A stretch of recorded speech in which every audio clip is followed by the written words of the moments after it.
এক ছিল বুড়ি। তার নাম পান্তা বুড়ি। সে ছিল একেবারে একলা, না ছিল ছেলে না মেয়ে। থাকত সে একটা ছোট্ট কুঁড়ে ঘরে, বনের এক পাশে। পান্তা বুড়ির ছিল একটাই খেয়াল, লাউ চাষ। সে লাউ ফলাতো আর সেই লাউ বিক্রি করে চলত তার সংসার। কিন্তু হঠাৎ এক বছর এমন হল, লাউ গাছে শুধু একটাই লাউ ধরল। বুড়ি ভাবল, ওমা, এই এক লাউই যদি বাঁচাতে পারে গোটা বছর, তবে তো ভাগ্য খুলে গেল। বুড়ি সেই লাউটা খুব যত্ন করে পাঁকে মাখিয়ে, পানি দিয়ে, রোদে দিয়ে বড় করল। লাউটা দিন দিন এমন বড় হল যে তার ভিতরে একজন লোক দিব্যি বসে থাকতে পারে।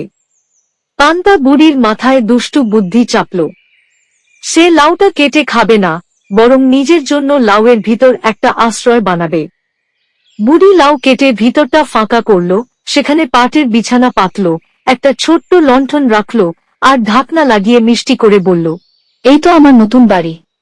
যেই ভাবা সেই কাজ।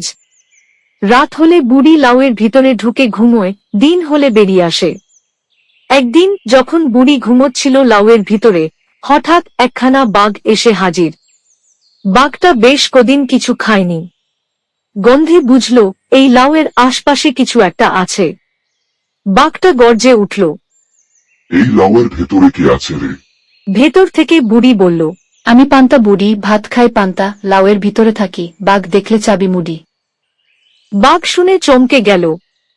সে ভাবল, ও মা, এই যে জাদুকরি কেউ। এই বুড়ি তো বাঘ দেখলে চাবি মুড়ি মানে মেরে ফেলে বুঝি। বাঘ বেচারা দৌড়ে পালালো। পান্তা বুড়ি হাসতে হাসতে বলল, হুহ, মুখের কথা বড় জোরের জিনিস। কয়েকদিন পর এলো শিয়াল। বাঘের মুখে গল্প শুনে সে ভাবল, আমি দেখি তো বুড়ি আসলে কি। শিয়াল লাউয়ের কাছে এসে বলল। এই লাউয়ের ভিতরে কে আছো?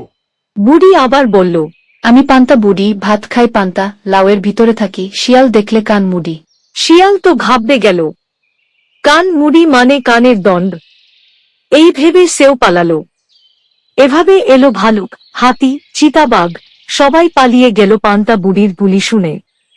বুড়ি দিনকে দিন আরো বিখ্যাত হয়ে উঠল, ভয়ের রানী পান্তা বুড়ি। কিন্তু একদিন এলো একটা ছোট্ট খরগোশ। সে ছিল খুবই চালাক। সে ভাবল, ভয় পেলে চলবে না, আমি বুঝে আসি। খরগোশ লাউয়ের গা ঘেঁষে বলল, পান্তা বুড়ি, আমি খরগোশ। কান দেখলে আমি হরি। বুড়ি হেসে উঠল। আয়রে খরগোশ, তুই তো বেশ বুদ্ধিমান। তখন খরগোশ বলল, তুমি লাউয়ের ভিতর থাকো কেন? বাইরে এসে আমাদের সঙ্গে থাকো, গল্প করো, হাসো, খেলো। ভয় দেখিয়ে কি হবে? পান্তা বুড়ির মনটা নরম হল। সে বলল, তুই ঠিক বলেছিস খরগোশ। সব সময় ভয় দেখিয়ে না চলে কখনো কখনো বন্ধু হওয়াও দরকার। তারপর বুড়ি লাউয়ের ভিতর থেকে বেরিয়ে এলো। লাউটা রেখে দিল ছোট্ট একটা ঝোপের পাশে। তারপর সব প্রাণীকে ডেকে বলল, এসো বন্ধু হই, হাসি আর খুশি ভাগ করে নি। সেই থেকে পান্তা বুড়ি আর ভয় দেখায় না, বরং সবার সঙ্গে মিলে গান গায়, হাসে আর মজার মজার গল্প বলে। এই গল্পের শিক্ষা হলো, ভয় দেখিয়ে কেউ বেশিদিন টিকে থাকতে পারে না। সত্যিকারের শক্তি হলো বন্ধুত্ব, বুদ্ধিমত্তা আর ভালোবাসা।